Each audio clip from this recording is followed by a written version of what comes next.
এই সমাবেশ থেকে বলতে চাই, অনতি বিলম্বে আওয়ামী ফ্যাসিবাদকে তাদের বিচার নিশ্চিত করার মধ্য দিয়ে বাংলাদেশে এই বেনিয়াদের রাজনীতি নিষিদ্ধ করতে হবে।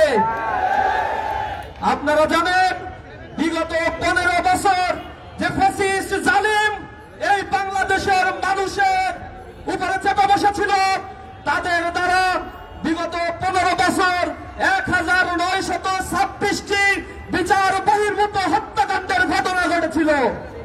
এই একটা হত্যাকাণ্ডের বিচার আমরা এখন পর্যন্ত পাই নাই। জুলাই গণ বিপ্লবে এই 1 মাসে 2000-এর কাছাকাছি ছাত্র জনতাকে নির্বিচারে গুলি বর্ষণ করে তারা নিহত করেছে, শহীদ করেছে। আওয়ামী লীগ ফ্যাসিবাদ বাংলাদেশের রাজনীতির কোন উপযোগী। আপনারা জানেন, 1971 সালে বাংলাদেশে যে মুক্তিযুদ্ধ সংগঠিত হয়েছিল, এই মুক্তিযুদ্ধে পাকিস্তানি হানাদার বাহিনীর বিরুদ্ধে আমাদের যুদ্ধ করতে হয়েছিল। কিন্তু এই বাংলাদেশে 100 বছরের ইতিহাস সাক্ষী স্বজাতির বিরুদ্ধে এমন নারকীয় হত্যাকাণ্ডের তৃতীয় ঘটনা এ ভূখণ্ডে আর ঘটে নাই।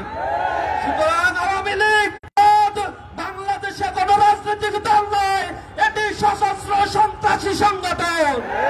সুতরাং এই সশস্ত্র সন্ত্রাসী সংগঠনকে অনতি বিলম্বে যদি নিষিদ্ধ না করা হয়, শহীদের রক্তের সাথে বেইমানি করা হবে।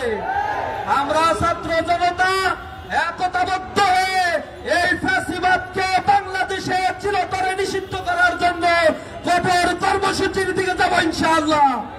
সরকারের প্রতি উদাত্ত আহ্বান জানাই, আপনারা যে রক্তের উপরে দাঁড়িয়ে আজ এই শাসন ক্ষমতা পরিচালনা করছেন, দয়া করে রক্তের সাথে গাদ্দারি করবেন না।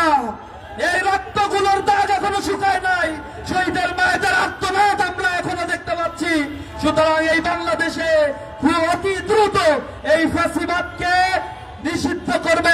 জায়গায় তাদের দেখতে পাচ্ছি দাবিন হয়ে যাচ্ছে, তারা কর্মসূচি দিচ্ছে, বিভিন্ন জায়গায় বিপ্লবীদের গায়ে হাত দিচ্ছে, তাদেরকে হত্যা করছে। আমরা আর কোন এই কুকর্মগুলো বরদাস্ত করবো না ইনশাআল্লাহ। সকলকে এই সমাবেশে আসার জন্য ধন্যবাদ জানিয়ে আমার কথা শেষ করছি। আসসালামু আলাইকুম ওয়া রাহমাতুল্লাহ।